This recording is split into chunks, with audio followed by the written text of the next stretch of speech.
Greece is at a standstill once again, with people venting their anger at more planned cuts, which the EU is demanding in return for vital funds. Public transport and other services have been disrupted by the union's two-day strike. Protesters in Athens are also clashing with police, some throwing stones and molotov cocktails. Greece's coalition government managed to agree on new austerity deals with their creditors that their creditors have been demanding.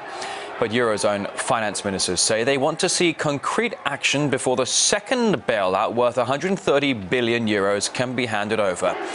The Greek parliament is expected to vote on it on Sunday, but a junior coalition member says he will not back the new plan.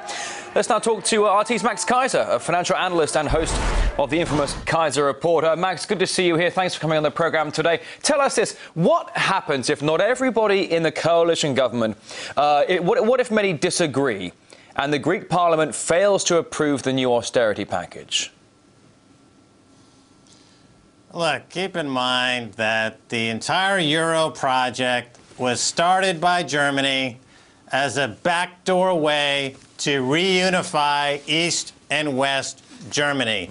Now that it's been reunified, Germany is prowling around Europe, looting assets from countries like Greece. The Greeks are the new Jews, if you will, and this is a financial holocaust perpetrated by Germany. You say a financial holocaust perpetrated by Germany, but let's talk about what Germany and the ECB, the IMF, the Eurocrats in Brussels. It seems that to some that they are force-feeding high-interest loans here. Some are saying they're putting a stranglehold on members of the Eurozone and then only squeezing tighter. Is it the age-old story of the rich getting richer? They've been force-feeding toxic debt for 10 years, going all the way back to the creation of the euro. We now know that Goldman Sachs on Wall Street force-fed accounting fraud so that Greece could be included in the euro. This is all planned ahead of time because Germany knows that eventually it would all fall apart.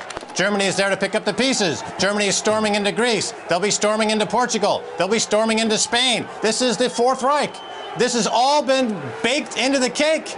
As I've been saying on this show for quite some time, it's Germany holds all the cards. They're playing them brilliantly. All right, now, Max, the measures agreed upon on Thursday include further cuts of 15,000 jobs and lowering the minimum wage. How does Greece eventually plan to boost growth if you're seeing slashes to this extent? It to seem, the simple mathematics don't even add up.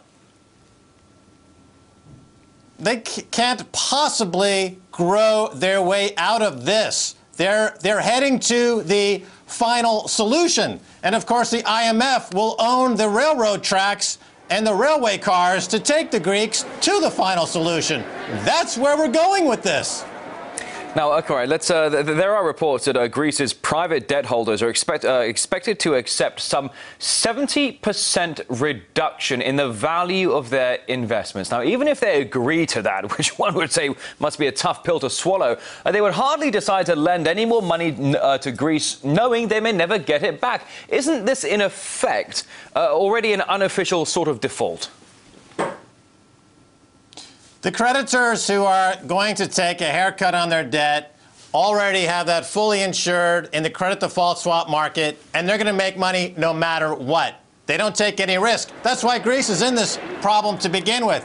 All of the toxic debt that has been accumulated on banks' balance sheets around the world in Germany and the UK and the US have been put onto the balance sheet of Greece. And now the government of Greece wants the people of Greece to pay for this toxic debt. The debt in Greece did not originate in Greece. It originated in these other countries that have used Greece as a toxic debt dump, to dump their debt. Now they want the Greeks to pay the debt. The Greeks, of course, will be unable to pay the debt, and now we're going to see a financial holocaust.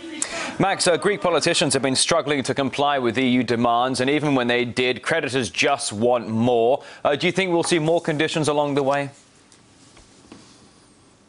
The Greek government is in place by the bankers. The previous Greek government was put there by the bankers. He was trained in Chicago, the same place Christine Lagarde was trained.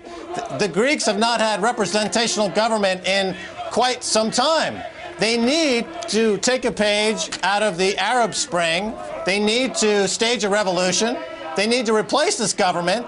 They need to become self-sufficient and regain their sovereignty again by staging some kind of coup. Max, I'm running very low on time here, but I just want to ask one question here. That certainly there are many conspiracy theories running around about how is it that the Eurocrats in Brussels can continue to force-feed these high-interest loans. You know, some people talk about the bailout of the Rothschilds, and some people talk about these so-called money makers. Are there any conspiracy theorists that could be anywhere close to the truth when it comes to the true power of those who are wielding the financial power and political power of Europe? When it comes to these financial markets, Rory, the bottom line is it's not about conspiracy theories. It's about a complete absence of the rule of law. We saw this in the United States with MF Global. Goldman Sachs and Jamie Dimon and MF Global and John Corzine stole money from customers. $1 billion is missing. They're not even investigating it. There's no rule of law in banking anymore. It's open season. It's just looting. Germany knows it. They love it. They're going to go and take all of Greece's assets, Portugal, Spain. It's Germany 4.0. Get used to it. Max Keiser, host of the Keiser Reporter, live on RT here. Thanks very much.